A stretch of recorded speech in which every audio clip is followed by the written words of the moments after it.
chapter 2. Wanderings in the wilderness.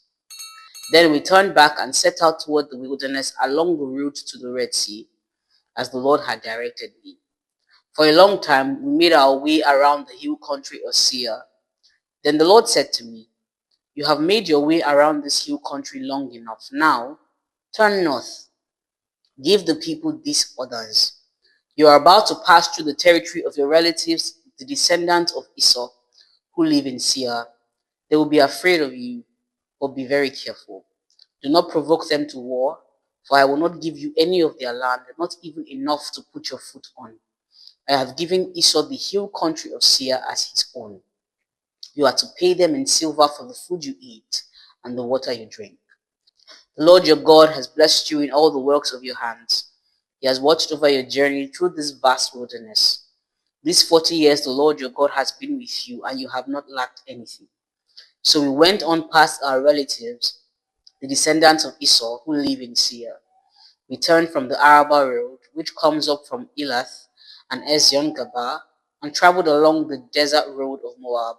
The Lord said to me, "Do not harass the Moabites or provoke them to war, for I will not give you any part of their land. I have given Ar to the descendants of Lot as a possession.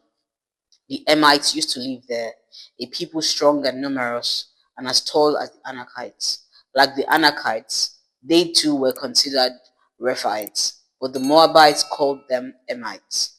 Horites used to live in Seir, but the descendants of Esau drove them out. They destroyed the Horites from before them and settled in their place, just as Israel did in the land the Lord gave them as their possession. And the Lord said, 'Now get up and cross the Zered Valley.' So we crossed the valley. 38 years passed from the time we left Kadesh Barnea until we crossed the Zered Valley. By then, that entire generation of fighting men had perished from the camp, as the Lord had sworn to them. The Lord's hand was against them until he had completely eliminated them from the camp. Now, when the last of these fighting men among the people had died, the Lord said to me, 'Today you are to pass by the region of Moab to Ar. When you come to the Ammonites, do not harass them or provoke them to war, for I will not give you possession of any land belonging to the Ammonites. I have given it as a possession to the descendants of Lot. That too was considered a land of the Rephaites who used to live there, but the Ammonites called them Zamzumites. They were a people strong and numerous and as tall as the Anakites. The Lord destroyed them from before the Ammonites, who drove them out and settled in their place. The Lord had done the same for the descendants of Esau, who lived in Seir, when he destroyed the Horites from before them.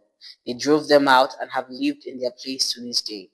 And as for the Avites, who lived in villages as far as Gaza, the Caphtorites, coming up from Caphtor, destroyed them and settled in their place.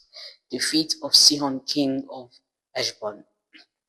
Set out now and cross the Arnon Gorge. See, I have given into your hand Sihon the Amorite, king of Heshbon, and his country. Begin to take possession of it and engage him in battle. This very day I will begin to put the terror and fear of you on all the nations under heaven. They will hear reports of you and will tremble and be in anguish before you.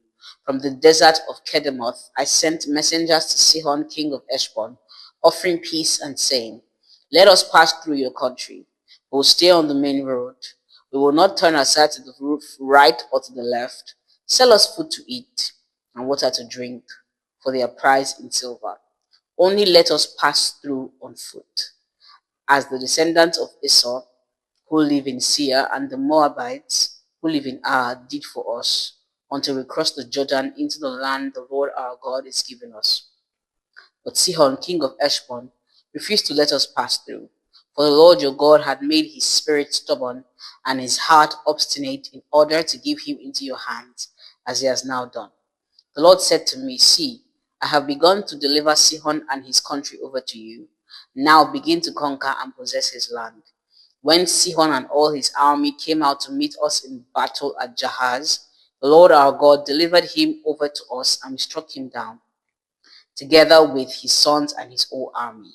At that time we took all his towns and completely destroyed them, men, women, and children. We left no survivors. For the livestock and the plunder from the towns we had captured, we carried off for ourselves. from Aroah on the rim of the Arnon Gorge, and from the town in the gorge, even as far as Gilead. Not one town was too strong for us. The Lord our God gave us all of them. But in accordance with the command of the Lord our God, you did not encroach on any of the land of the Amorites, neither the land along the coast of the Jabbok, nor that around the towns in the hills.